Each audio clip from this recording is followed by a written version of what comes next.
Good morning students. हम पढ़ रहे थे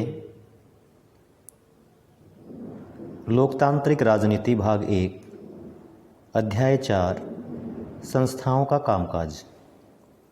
उसके अंतर्गत मैंने एक उदाहरण दिया था कि कैसे जो एक 27% जो आरक्षण है वो दिया गया था, SEBC वर्ग एक गठित किया गया था। SEBC का मतलब है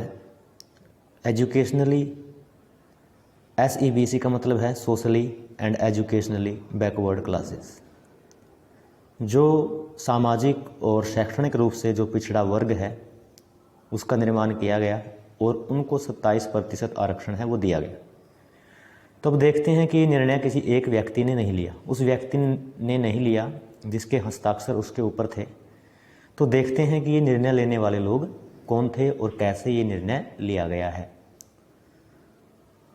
तो इससे हमें हमारे देश के अंदर जो निर्णय लिए जाते हैं तो वो निर्णय कैसे लिए जाते हैं, निर्णय लेने की प्रक्रिया क्या है, तो इन सभी विषयों के बारे में हमें पता चलेगा। देखिए, इस ज्ञापन को जारी करने का फैसला किसने किया? जाहिर है अकेले उस व्यक्ति ने इतना बड़ा फैसला नहीं किया होगा जिसके हस्ताक्षर उस दस्तावेज पर थे। वह अपने मंत्री द्वारा दिए गए निर्देशों को लागू करने वाला अधिकारी था। जो उसके मंत्री के द्वारा उसको निर्देश दिए गए, केवल उनको लागू करने वाला एक अधिकारी था जिसके हस्ताक्षर उसके ऊपर थे। कामुक और प्रशिक्षण विभाग के मंत्री ने भी खुद यह निर्णय नहीं लिया होगा। जिस मंत्री ने उसको आदेश दिए उसने भी खुद यह निर्णय नहीं लिया होगा। आप अनुमान लगा सकते हैं कि इतने बड़े निर्णय में देश के सभी प्रमुख अधिकारी शामिल रहे होंगे। तो कोई भी जो निर्णय है वो अकेला एक अधिकारी या एक मंत्री है जो उस विभाग से संबंधित है, वो सभी निर्णय नहीं ले सकता। तो निर्णय लेने के लिए क्या है, उसको दूसरे मंत्री या दूसरे अधिकारी हैं वो भी उसके अंदर क्या है, शामिल होते हैं। पिछली कक्षा में आपने पहले से इन सब के विषय में पढ़ लिया है। अब उन बिंदुओं पर एक सरसरी नज़र है वो डालते हैं। जैसे राष्ट्रपति राष्ट्र अध्यक्ष होता है, भारत का प्रथम नागरिक होता है, और भारत का जो अध्यक्ष है वो राष्ट्रपति होता है और हमारे देश का सबसे बड़ा अधिकारी होता है। प्रधानमंत्री क्या होता है? सरकार का प्रमुख होता है। कि जो सरकार बनती है, किसी भी पार्टी की सरकार बनती है तो उसका जो हेड होता है वो कौन होता है? प्रधानमंत्री होता है। और दरअसल सरकार की ओर से अधिकांश अधिकारों का इस्तेमाल वही करता है। तो उसके पास ही क्या होती है? बहुत सारी जो शक्तियाँ होती हैं जिनका इस्तेमाल जो है वो प्रधानमंत्री है वो सरकार की तरफ से करता है। के बाद देखते हैं कि प्रधानमंत्री की सिफारिश पर राष्ट्रपति क्या करता है? मंत्रियों की नियुक्ति करता है। प्रधानमंत्री ही सिफारिश करता है, प्रधानमंत्री नाम रखता है कि इसको ये विभाग देना है, इसको सिंचाई मंत्री बनाना है, इसको शिक्षा मंत्री बनाना है। तो ये सारी जो लिस्ट है वो किसको देता है? राष्ट्रपति को देता है। प्रधानमंत्री अपने मंत्रिमंडल का निर्माण करने के लिए, जिन मंत्रियों की सहायता से वो देश का शासन चलाएगा। तो राष्ट्रपति क्या करता है? उन मंत्रियों की नियुक्ति करता है प्रधानमंत्री की सिफारिश पर।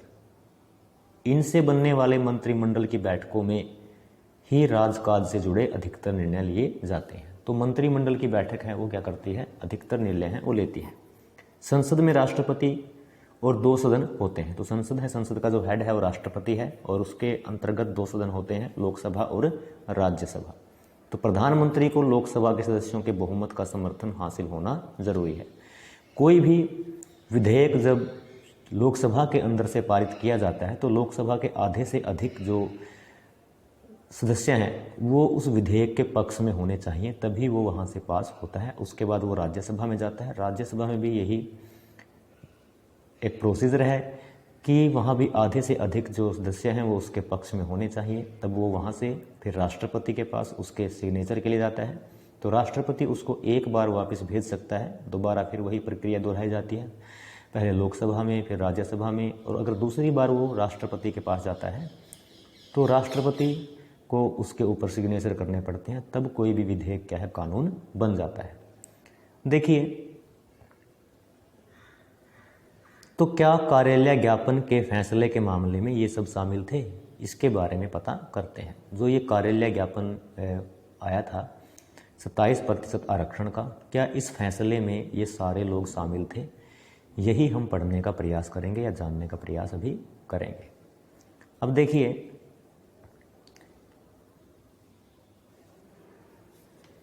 यह सरकारी आदेश एक लंबे घटना चक्र का परिणाम था। जो ये सरकारी आदेश आया, कितना 27% जो आरक्षण है वो दिया गया SEBC श्रेणी के लोगों को।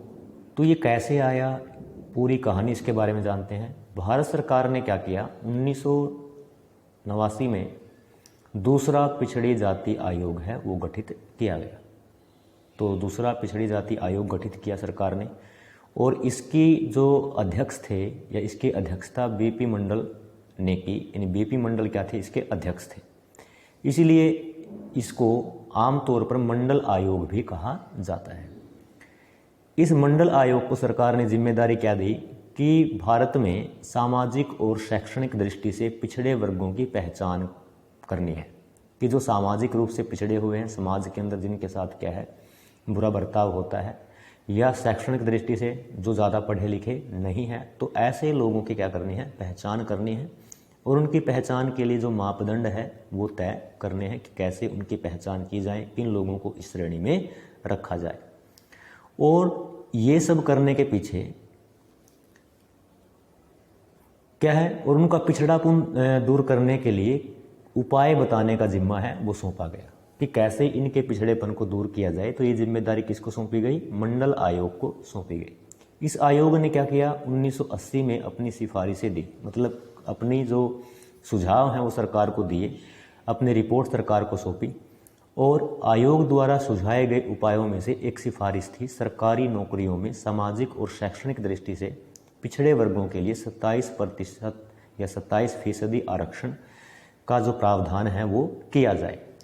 तो जो मंडल आयोग है इसने जो अपनी रिपोर्ट सौंपी, तो इसमें उसने बताया कि अगर हमें जो ये सामाजिक और शैक्षणिक दृष्टि से पिछड़े जो वर्ग के जो लोग हैं, अगर इनको ऊपर उठाना है, इनके जीवन स्तर को ऊपर उठाना है, इनके सामाजिक स्तर को ऊपर उठाना है, तो हमें इनको सारा जो सरकारी नौकरियां हैं उनके अंदर उनको 27% आरक्षण है वो देना चाहिए। तो उनकी इस सिफारिशों पर संसद में क्या हुआ, चर्चा हुई, और वर्षों तक कई पार्टियां और सांसद इसे लागू करने की मांग करते रहे। तो फिर क्या होता है कि 1989 में, यानी लगभग 10 साल के बाद लोकसभा का चुनाव होता है। और लोकसभा के चुनाव में जनता दल ने अपने चुनावी घोषणा पत्र में वादा किया कि सत्ता में आने पर वह मंडल आयोग की सिफारिशों को लागू करेगा। जितनी भी सिफारिशें उसने दी, जो भी रास्ता उसने बताया, इस जो ये SEBC वर्ग के जो लोग थे इनके उत्थान के लिए या इनके विकास के लिए जो भी रास्ता इस मंडल आयोग ने बताया, जो सिफारिशें इसने दी, तो जो जनता दल था उस समय, तो उसने वादा किया कि हम इसको चुनाव जीतने के बाद इस आयोग की सारी सिफारिशें लागू कर देंगे। चुनाव के बाद जनता दल की अपनी सरकार बनी और इसके नेता VP सिंह प्रधानमंत्री बने। और इसके बाद क्या हुआ, कई घटनाएं हैं वो घटित हुई। तो वो कौन कौन सी घटनाएं हैं जो इसके बाद घटित हुई, उनके विषय में विस्तार से जानते हैं। तो नई सरकार ने क्या किया, नई सरकार ने संसद में राष्ट्रपति के भाषण के जरिए मंडल रिपोर्ट लागू करने की अपनी मंशा की घोषणा की। ये अपनी इच्छा की घोषणा है वो की कि हम मंडल आयोग जो रिपोर्ट है वो लागू करना चाहते हैं। 6 अगस्त 1990 को केंद्रीय कैबिनेट की बैठक में, जहाँ पर कैबिनेट के मंत्री हैं उनकी बैठक में इनके बारे में एक औपचारिक निर्णय लिया गया। एक निर्णय है वो लिया गया इस रिपोर्ट को लागू करने के विषय में। अगले दिन जो VP सिंह थे प्रधानमंत्री, उन्होंने एक बयान के जरिए इस निर्णय के बारे में संसद के दोनों सदनों को सूचित किया। लोकसभा और राज्यसभा में इसकी सूचना दी गई कि हम इस निर्णय को लागू करने वाले हैं। उसके बाद क्या होता है कि कैबिनेट के फैसले को कामुक और प्रशिक्षण विभाग को भेज दिया गया। जो फैसला उन्होंने लिया तो एक डिपार्टमेंट को भेज दिया गया, एक विभाग को। विभाग के वरिष्ठ अधिकारियों ने कैबिनेट के निर्णय के मुताबिक एक आदेश तैयार किया और मंत्री की स्वीकृति, जो उस विभाग का मंत्री था उसकी स्वीकृति केंद्रीय सरकार की तरफ से ली। एक अधिकारी ने उस आदेश पर हस्ताक्षर किए और इस तरह 13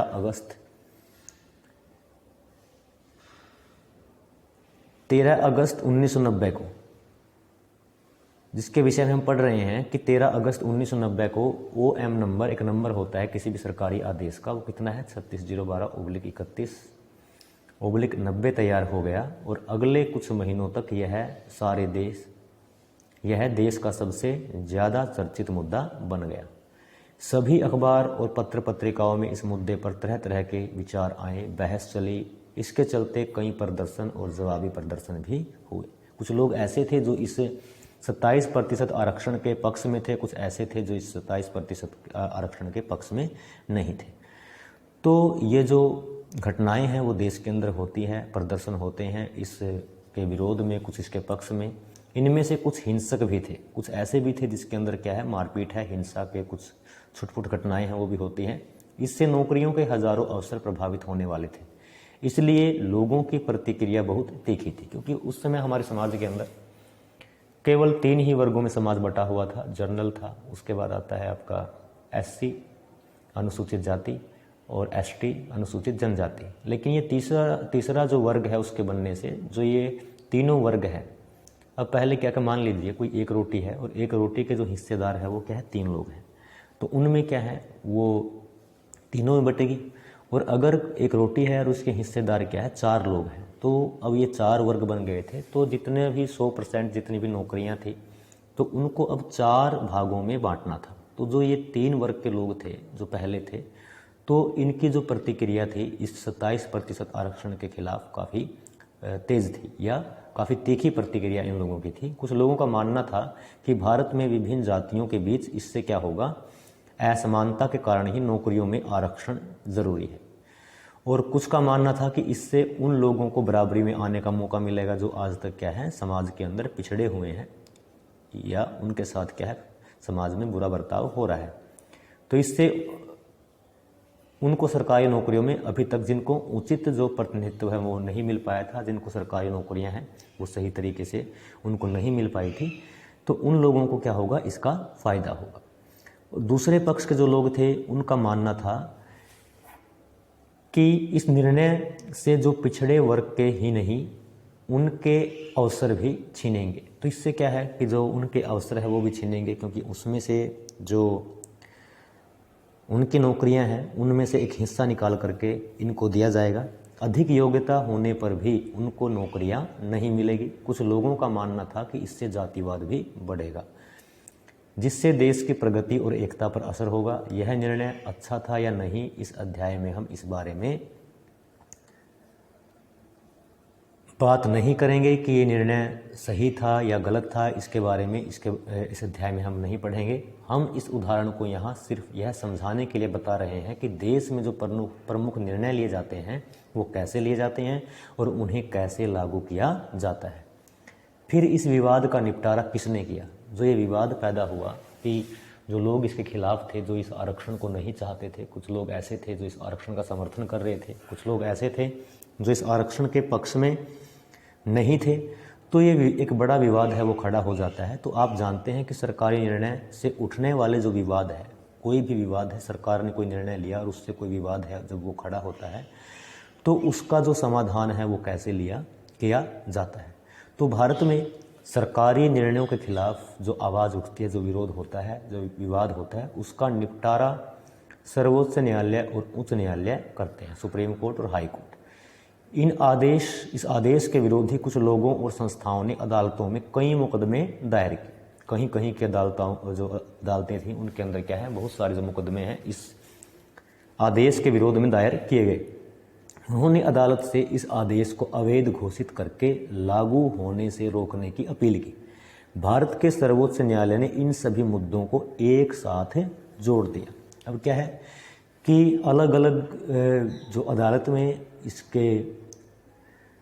आदेश के खिलाफ जो मुकदमे दायर किए गए उन सभी मुकदमों को एक मुकदमा बना दिया गया और उसका जो नाम है, उस मुकदमे का नाम इंदिरा साहनी, याद करेंगे, इंदिरा साहनी एवं अन्य बनाम भारत सरकार मामला है, वो कहा जाता है। सर्वोच्च न्यायालय के 11 सबसे वरिष्ठ न्यायाधीशों ने दोनों पक्षों की जो दलीलें हैं, उनकी जो बहस है, उनके जो तर्क है वो सुने, और वो सब सुनने के बाद उन्होंने क्या किया, अपना जो निर्णय है वो लिया। उन्होंने क्या किया, 1992 में बहुमत से फैसला किया कि भारत सरकार का यह जो आदेश है ये अवैध नहीं है, लेकिन सर्वोच्च न्यायालय ने सरकार से उसके मूल आदेश में कुछ संशोधन करने के लिए कहा कि इसमें कुछ संशोधन है, जो आपने किया है 27% जो आरक्षण दिया है, तो इसमें कुछ संशोधन करने के लिए, कुछ बदलाव करने के लिए कहा। उन्होंने कहा कि पिछड़े वर्ग के अच्छी स्थिति वाले लोगों को आरक्षण का लाभ नहीं मिलना चाहिए। तो जिनकी स्थिति अच्छी है उनको लाभ नहीं मिलना चाहिए। जो वास्तव में जो गरीब है, जो शैक्षणिक रूप से पिछड़े हुए हैं, या वो लोग जो सामाजिक रूप से पिछड़े हुए हैं, उनको ही क्या है, इस आरक्षण का जो लाभ है वो मिलना चाहिए। उसी के मुताबिक 8 सितंबर 1993 को जो क्रमिक एवं प्रशिक्षण मंत्रालय ने एक और आदेश जारी किया, यह विवाद सुलझ गया और तभी से इस नीति पर अमल किया जा रहा है। तो तब से ये 27% जो आरक्षण है वो इन SEBC जो वर्ग के जो लोग थे उनको दिया गया है। जो सामाजिक और शैक्षणिक रूप से पिछड़े वर्ग के जो लोग थे, इनको ये आरक्षण है वो दिया जा रहा है। उसके बाद आगे बढ़ते हैं कि राजनीतिक संस्थाओं की आवश्यकता हमें क्यों पड़ती है। ये राजनीतिक जो संस्थाएं हैं, इनकी जो आवश्यकता है हमें क्यों पड़ती है। जिन भी राजनीतिक संस्थाओं के बारे में हमने पढ़ा, विधायिका, कार्यपालिका, न्यायपालिका, इनके कार्य के विषय में हम जान चुके हैं कौन क्या काम करता है। जो विधायिका है वो कानून बनाती है, और जो कार्यपालिका है उन कानूनों को लागू करने की जिम्मेदारी उसकी होती है, और जो न्यायपालिका है वो उन कानूनों की रक्षा करती है। अगर कोई विवाद सरकार के किसी निर्णय के खिलाफ अगर कोई खड़ा होता है, तो उस विवाद का निपटारा कहाँ पे होता है, हमारी जो न्यायपालिका करती है, हाई कोर्ट, सुप्रीम कोर्ट, जितनी हमारी अदालतें हैं उनके माध्यम से। तो राजनीतिक संस्थाओं की जो आवश्यकता है हमें क्यों पड़ती है, क्यों ज़रूरी है ये राजनीतिक संस्थाएं। हमने एक उदाहरण देखा कि सरकार कैसे काम करती है। किसी देश को चलाने में इस तरह की कई गतिविधियां शामिल होती हैं। तो देश को जब चलाया जाता है, शासन किया जाता है उसके ऊपर, तो ऐसी बहुत सी जो गतिविधियां हैं इसके अंदर शामिल होती है। मिसाल के तौर पर सरकार पर नागरिकों की सुरक्षा सुनिश्चित करने और सबको शिक्षा एवं स्वास्थ्य उपलब्ध करवाने की जिम्मेदारी होती है। तो पूरे देश के जो नागरिक हैं उनका ध्यान रखने की जिम्मेदारी किसकी होती है, सरकार की होती है। वह क्या करती है, लोगों से कर इकट्ठा करती है और इसे सेना, पुलिस तथा विकास कार्यक्रमों पर खर्च किया जाता है। वह विभिन्न कल्याणकारी योजनाएं बनाकर उन्हें लागू करती है। तो योजनाएं भी लागू करती है सरकार। कुछ व्यक्तियों को इन गतिविधियों को चलाने के लिए फैसला करना होता है। कुछ लोग ऐसे हैं जो इन गतिविधियों को चलाने के लिए फैसला करना उनको होता है, और कुछ लोगों को इन्हें लागू करना होता है। कुछ तो फैसला करते हैं और कुछ करते हैं इनको लागू करते हैं। अगर इन फैसलों पर फिर लागू करने में कोई विवाद उठता है तो यह तय करने वाला भी कोई होना चाहिए। तो उसके लिए कौन है, न्यायपालिका, कि यह क्या सही है और क्या गलत है। सबके लिए यह जानना भी जरूरी है कि कौन किस काम को करने के लिए जिम्मेदार है। यह भी जरूरी है कि भले ही प्रमुख पदों पर बैठे लोग बदल जाएं, लेकिन ये जो गतिविधियां हैं, ये जो क्रियाकलाप हैं वो जारी रहेंगे। सरकार किसी की भी हो, अधिकारी कोई भी हो, लेकिन ये जो गतिविधियां हैं, देश के विकास की गतिविधियां हैं, वो लगातार चलती रहती है। लिहाजा सभी आधुनिक लोकतांत्रिक देशों में इन कामों को देखने के लिए विभिन्न व्यवस्थाएं की गई हैं। इस तरह की व्यवस्थाओं को संस्थाएं कहा जाता है। कोई भी लोकतंत्र तभी ठीक से काम करता है जब ये संस्थाएं अपने काम को पूरी ईमानदारी से और अच्छे तरीके से करती है। तो यहाँ पर जो प्रश्न है वो बनता है, संस्थाएं किसे कहते हैं। सभी आधुनिक लोकतांत्रिक देशों में इन कामों को देखने के लिए विभिन्न व्यवस्थाएं की गई हैं कि कानून कौन बनाएगा, कौन उसको लागू करेगा, कौन उसकी रक्षा करेगा। तो इसके लिए कुछ संस्थाएं हैं वो बनाई गई है और एक विधिवत तरीके से ये काम है वो किया जाता है। तो जो ये संस्थाएं ये काम करती हैं, जो ये संस्थाएं ये व्यवस्था करती है, उन्हीं को ही संस्थाएं कहा जाता है। तो कोई भी लोकतंत्र तभी ठीक से काम कर सकता है जब ये संस्थाएं अपना जो काम है पूरी ईमानदारी के साथ इस काम को करें, तभी ये ऐसा हो सकता है। किसी भी देश में के संविधान में प्रत्येक संस्था के अधिकारों और कार्यों के बारे में बुनियादी नियमों का वर्णन होता है। तो हमारा संविधान क्या करता है, हमें रास्ता दिखाता है कि कैसे देश का जो शासन है वो किया जाता है या कैसे देश का संचालन किया जाएगा। दिए गए उदाहरण में हमने इन विभिन्न तरह की संस्थाओं को काम करते देखा है। तो कौन कौन सी संस्थाएं हैं, कैसे हमने जो उदाहरण के अंदर कैसे हमने देखा कौन सी संस्थाएं क्या काम कर रही हैं। तो हमने देखा कि प्रधानमंत्री और कैबिनेट यानी प्रधानमंत्री और जो मंत्रिमंडल के सदस्य हैं या कैबिनेट मंत्री हैं, वो ऐसी संस्थाएं हैं जो सभी महत्वपूर्ण नीतिगत फैसले लेती हैं। इनको विधायिका कहा जाता है। मंत्रियों द्वारा लिए गए फैसले को लागू करने के उपायों के लिए एक निकाय के रूप में नौकरशाह जिम्मेदार होते हैं। जो IAS IPS ऑफिसर है वो इन निर्णयों को लागू करते हैं। उसके बाद देखिए कि सर्वोच्च न्यायालय वह संस्था है जहां नागरिक और सरकार के बीच विवाद अंततः सुलझाए जाते हैं। तो सर्वोच्च न्यायालय क्या करता है, सरकार और नागरिकों के बीच में जो भी विवाद है उनको सुलझाता है। क्या आप इस उदाहरण में दूसरी संस्थाओं के बारे में सोच सकते हैं, उनकी भूमिका क्या है? संस्थाओं के साथ काम करना आसान नहीं है। संस्थाओं के साथ कायदे कानून जुड़े होते हैं। तो संस्थाएं क्या हैं, वो स्वतंत्र रूप से काम नहीं करती है, बल्कि क्या है वो भी कानून के दायरे में रह करके काम करती है। इनसे नेताओं के हाथ बन सकते हैं, बंधे होते हैं। और जो संस्थाएं हैं, संस्थाओं के जो कामकाज हैं, संस्थाओं के कामकाज में संस्थाओं के जो लोग हैं उनकी कुछ बैठकें होती हैं, कुछ समितियां होती हैं, कुछ रूटीन काम होता है, कुछ सामान्य रूटीन होता है। इनके कारण अक्सर काम में देरी और परेशानी होती है। इसलिए संस्थाओं के साथ कामकाज में परेशानी महसूस की जा सकती है। ऐसे में कोई सोच सकता है कि एक ही व्यक्ति सारे फैसले ले तो ज़्यादा बेहतर होगा। तो संस्थाएं जब काम करती है, जब फैसले क्या है कोई एक व्यक्ति ना ले, बल्कि क्या है उस फैसले लेने के लिए पूरी एक प्रक्रिया होती है, तो फैसले लेने में देरी होती है। लेकिन अगर किसी एक व्यक्ति को फैसला लेना है तो फैसले जल्दी और आसानी से लिए जा सकते हैं। लेकिन हमारे देश के अंदर क्या है, विभिन्न संस्थाएं काम करती है, इसलिए यहाँ पे क्या है फैसले लेने में देरी होती है। और कायदे कानून और बैठकों की क्या ज़रूरत है, पर यह सोच लोकतंत्र की बुनियादी भावना के अनुकूल नहीं है। संस्थाओं के कामकाज के तरीकों से जो कुछ परेशानियां होती है या थोड़ा वक्त लगता है, वह भी कई मायने में उपयोगी होता है। किसी भी फैसले के पहले अनेक लोगों से जो राय विचार करने का अवसर है वो मिलता है। कि कोई फैसला है तो उसको लेने के लिए काफ़ी विचार विमर्श किया जाता है, ताकि कोई फैसला क्या है वो गलत ना हो। संस्थाओं के कारण एक अच्छा फैसला झटपट करना आसान नहीं होता, लेकिन संस्थाएं बुरा फैसला भी जल्दी ले पाना मुश्किल बना देती है। इसी कारण लोकतांत्रिक सरकारें संस्थाओं पर जोर देती है। तो यही कारण है कि लोकतांत्रिक संस्थाएं क्या है वो लोकतांत्रिक सरकारें संस्थाओं के ऊपर जोर देती है। तो संस्थाएं इसलिए महत्वपूर्ण हैं। अगले अध्याय में अगले टॉपिक के विषय में हम जानेंगे।